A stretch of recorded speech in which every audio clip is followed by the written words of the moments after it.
तो बात है एक मिलियनर यूथ की कि यहां ज्यादातर युवा धन बैठा हुआ है और युवानी में एक स्वप्न होता है, जिंदगी में कुछ बड़ी बात हासिल करने की एक तमन्ना मन में होती है और होनी भी चाहिए। That is a human dignity, that is a human Endeavour. तो ये बात का विषय यह है कि हमें जीवन में समृद्धता चाहिए, हर तरीके से जीवन में एक प्रगति चाहिए और सब प्रगति, when all progresses they come together they become success, सिद्धि भी चाहिए।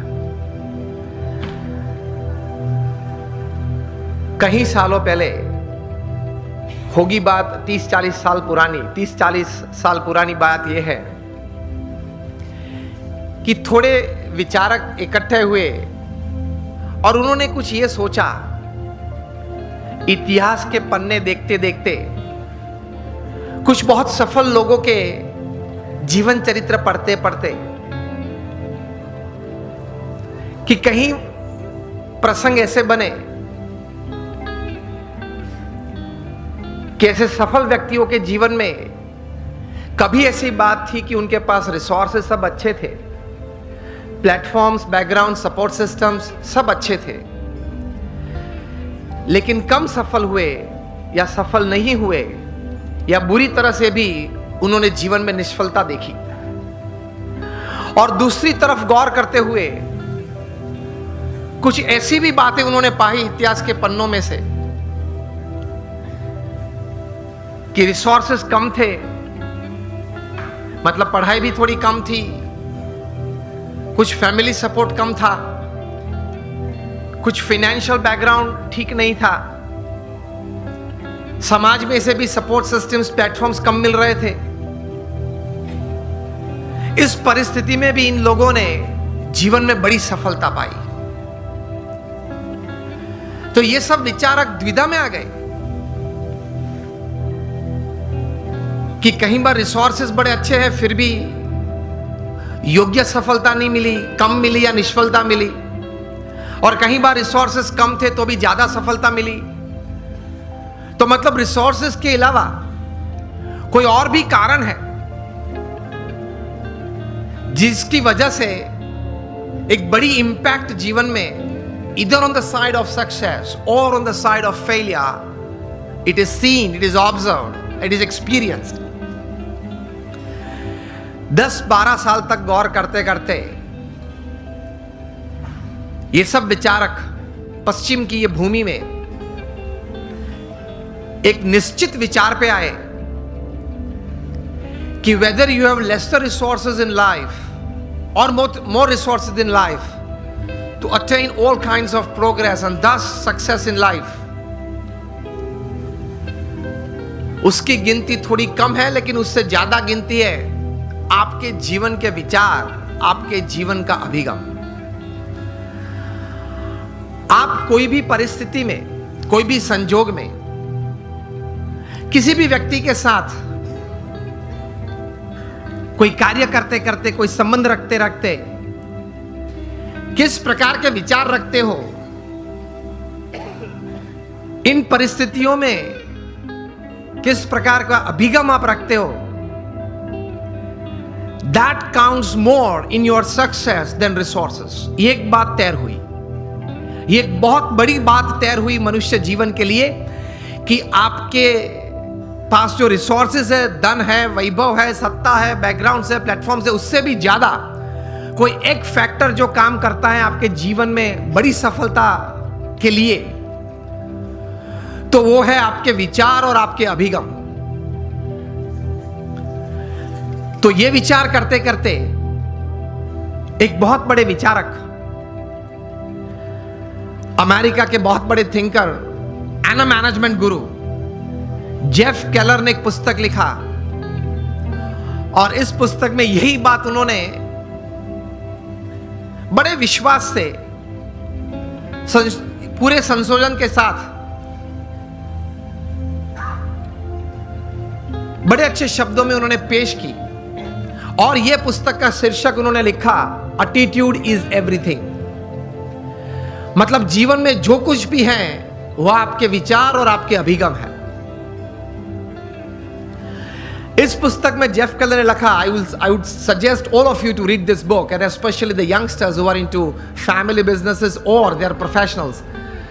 Attitude is everything. जो कुछ भी है वो अभिगम है। इस पुस्तक में वे लिखते हैं कि success begins in the head, so think right. विचार आप सही प्रकार के करें। दूसरे विभाग में यह पुस्तक में यह लेखक लिखते हैं, your words decide your personality and character. आपके जो शब्द हैं, जो आप बोलते हैं, वो आपका चारित्र और आपका व्यक्तित्व दोनों का निर्माण करता है। So speak wise. तीसरे विभाग में ये, मतलब अंतिम विभाग में ये पुस्तक में जेफ केलर लिखते हैं कि your actions actually produce results, so act purposefully. आप हेतु सभर वर्तन रखें।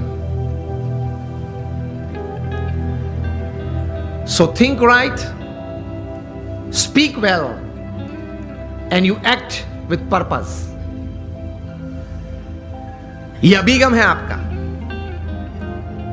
और इस पुस्तक के सेमिनार्स जेफ केलर ने कहीं किए। Top class executives, Fortune 500 executives को उन्होंने ट्रेनिंग भी दी। और इनको सुनने के बाद, यह पुस्तक पढ़ने के बाद, हर एक व्यक्ति को अंतर में एक प्रतीति आई कि जीवन में शायद हमें रिसोर्सेस कम या ज्यादा हो, लेकिन हमारे अगर विचार सही हैं, हमारे अभिगम अगर सही और ऊंचे हैं, तो उससे जीवन में सफलता प्राप्त हो सकती है। तो एक बहुत बड़ी दिशा इससे मिलती है। एक अच्छा निर्णय जीवन में ले सकते हैं। इस प्रकार की एक ताकत यह संशोधन में है। Again, attitude is everything in life.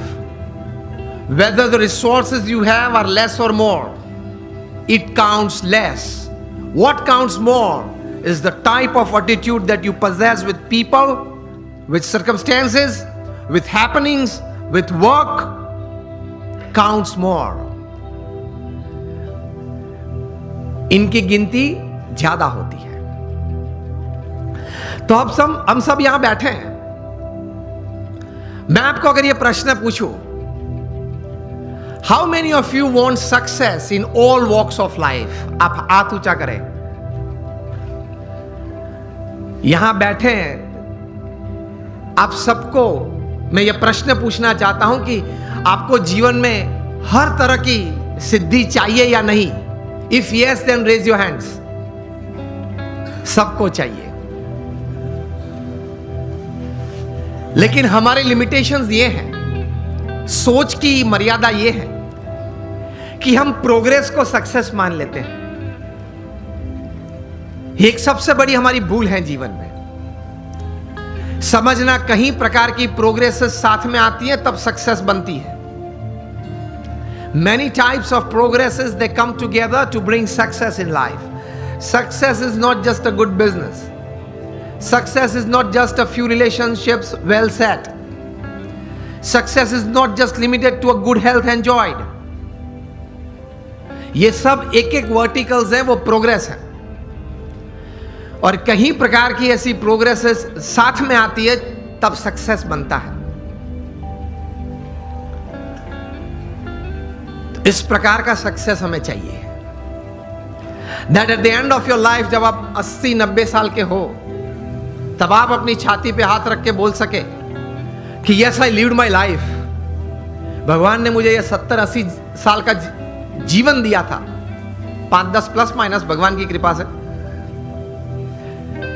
लेकिन वो मैं जिया, आई लिव्ड इट।